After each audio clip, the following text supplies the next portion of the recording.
Bismillahirrahmanirrahim. Assalamualaikum warahmatullahi wabarakatuh.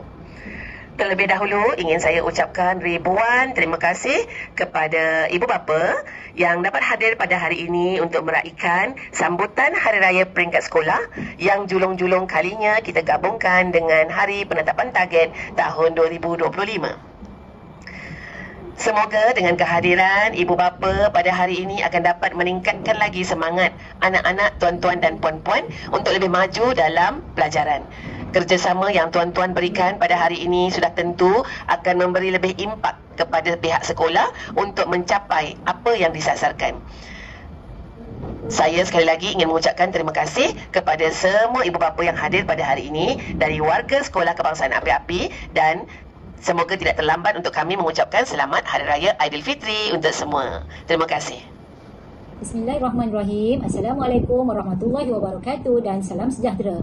Alhamdulillah, bersyukur kita kehadrat Ilahi kerana dengan limpah kurnianya dapatlah kita bersama-sama pada hari ini dalam program penetapan target Hari Diskusi Akademik dan juga sambutan Hari Raya Aidilfitri Peringkat Sekolah. Aidilfitri bukan sekadar perayaan tetapi juga simbol kemenangan selepas sebulan menunaikan ibadah puasa. Semoga semangat ukhuwah dan silaturahim antara kita terus diperkukuhkan dalam suasana yang harmoni dan ceria. Apa yang saya harapkan, ibu-ibu dan bapa-bapa dapatlah berbincang dengan guru-guru untuk penetapan target anak-anak kita pada hari ini. Akhir kata, semoga sambutan Aidilfitri ini menjadi platform untuk kita saling bermaafan, memperkukuh hubungan dan terus bekerjasama demi kecemerlangan sekolah yang kita cintai ini. Sekian, wabillahi taufiq wal hidayah. Assalamualaikum warahmatullahi wabarakatuh. Bismillahirrahmanirrahim. Assalamualaikum warahmatullahi wabarakatuh.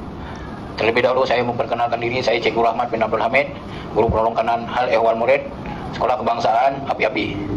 Saya mengucapkan selamat Hari Raya Aidilfitri kepada seluruh ibu bapa dan anak-anak murid serta guru-guru di Sekolah Kebangsaan Api-Api.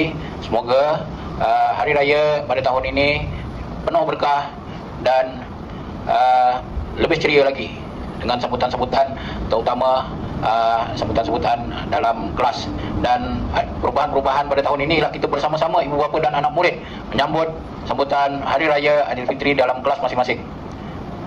Jadi bagi diri saya memohon ampun dan maaf jika sekiranya terdapat apa-apa kesalahan dan kesilapan pada diri saya. Sekian, terima kasih. Assalamualaikum warahmatullahi wabarakatuh.